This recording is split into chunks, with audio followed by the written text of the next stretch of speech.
حکمتیں ہیں اور کس حد تک برکتیں ہیں. اللہ اکبر.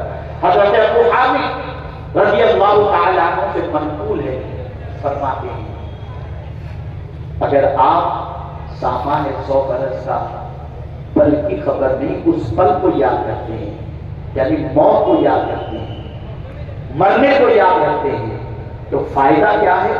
اس کے بارے میں جلیل القدر صوفی کامل حضرت ابو حامد رفاع رضی اللہ تعالیٰ عنہ سے منقول فرمایا جو کثرت سے موت کو یاد کرے گا اسے 3 عزتوں سے معزز کر دیا جائے گا. پہلی چیز توبہ کی تعجیل، یعنی توبہ کرنے میں وہ جلدی کرے گا. جو موت کو یاد کرتا ہے وہ توبہ کرنے میں جلدی کرتا ہے کہ پتہ نہیں کب موت واقع ہو جائے. اب توبہ کرنے سے کون سی عزت ملتی ہے؟ تو قربان جائے میرا رب فرماتا ہے ان اللہ یحب التوابین ویحب المتطہرین، کہ بے شک اللہ توبہ کرنے والے سے محبت فرماتا ہے. کتنی بڑی عزت ہے کہ جب تک توبہ کرتے ہو عمر مولا تجھ سے پیار کرنا شروع کر دیتا ہے. توبہ کرنے والے سے اللہ محبت فرماتا ہے. میرے پیارے آقا صلی اللہ علیہ وسلم کے پیارے دیوان. دوسری عزت فرماتے ہیں کہ موت کو یاد کرنے والا بندہ توبہ میں جلدی کرتا ہے. دوسری چیز قوت یعنی گزر بسر کے لائق اور روزی پر قناعت کرتا ہے، یعنی اس کے پاس اتنا ہے کہ گزر بسر اس کا ہو رہا ہے، کھا پی کر آرام سے زندگی گزار رہا ہے، تو اس کو قناعت عطا کرتا ہے، یعنی اس کو قناعت کہتے ہیں. اور اللہ تعالیٰ اسے قناعت کی دولت عطا فرماتا ہے. اور حدیث شریف کے اندر ہے من قنع جل ومن طمع ذل، جس نے قناعت اختیار کی، جو کچھ اللہ کا شکر ہے، تو اس قناعت اختیار کرنے والے کے بارے میں حضور فرماتے اللہ اس کو عزت عطا فرماتا ہے. اور جو لالچی ہوتا ہے نا اللہ اس کو ذلیل کر دیتا ہے.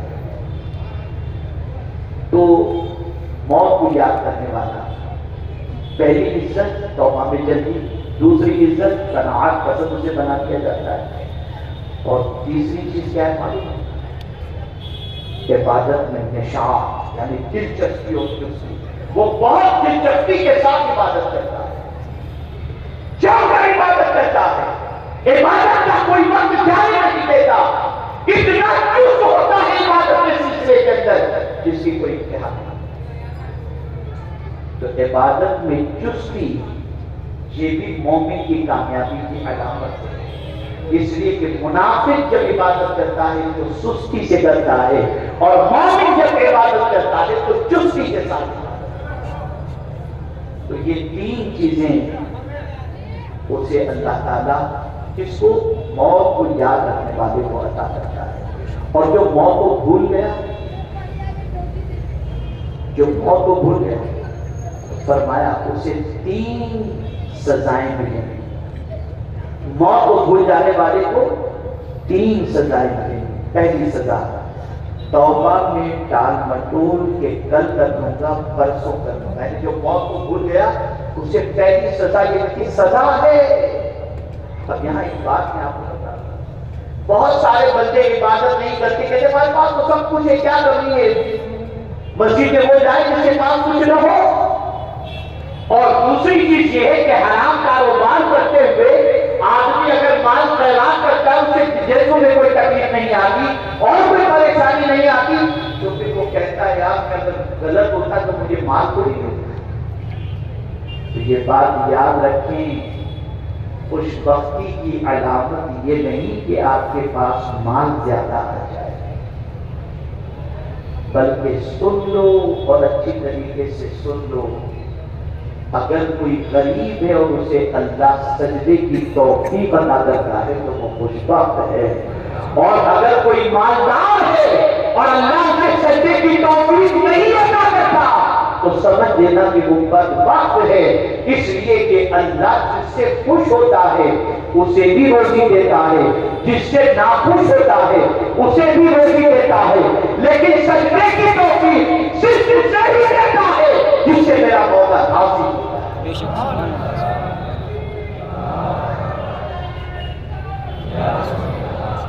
سچے کی توفیق سے کبھی کرنا نہیں. ارے میں تو یار جمعہ پڑھ لیتا ہوں استغفر اللہ لا حول ولا قوت الا باللہ.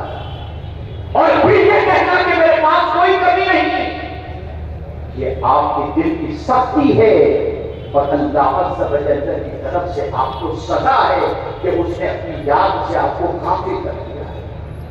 یہ سزا ہے اس کی طرف سے.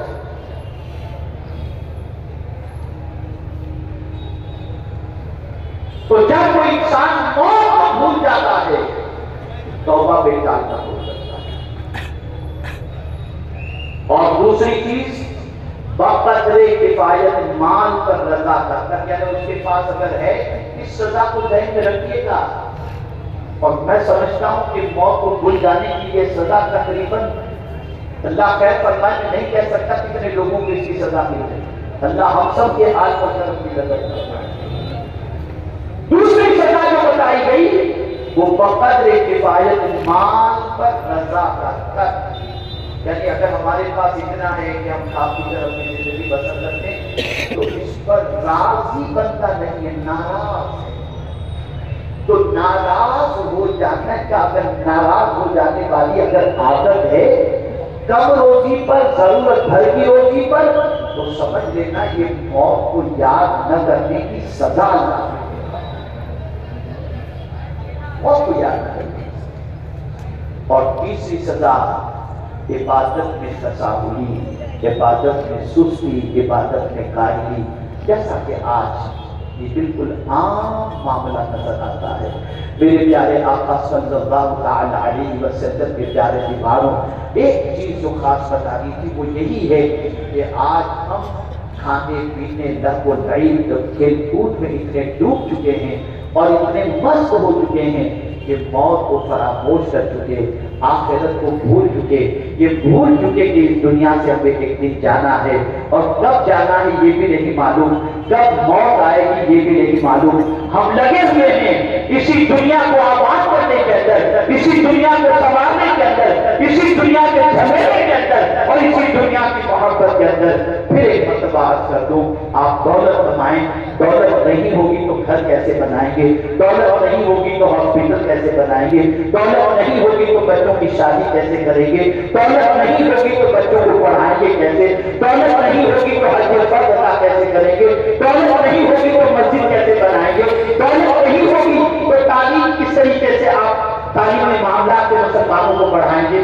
دولت کمانا برا نہیں ہے، لیکن دولت کی محبت میں اتنا ڈوب جانا کہ مرنے کو بھول جانا اور اسی میں گرفتار رہ کر حلال و حرام کی تمیز نہ کرنا، یہ نقصان دہ ہے، یہ تباہ کن ہے، یہ برباد کن ہے. بس ایک بات اکثر کے اپنے گفتگو کو ختم کرتا ہوں، کیسی پوزیشن ہونی چاہیے بس ایک واقعے کے ذریعے سمجھا دوں. ایک بہت بڑے تاجر تھے، ایک بزرگ، جن کا سامان جو ہے تجارت کا بحری جہاز کے ذریعے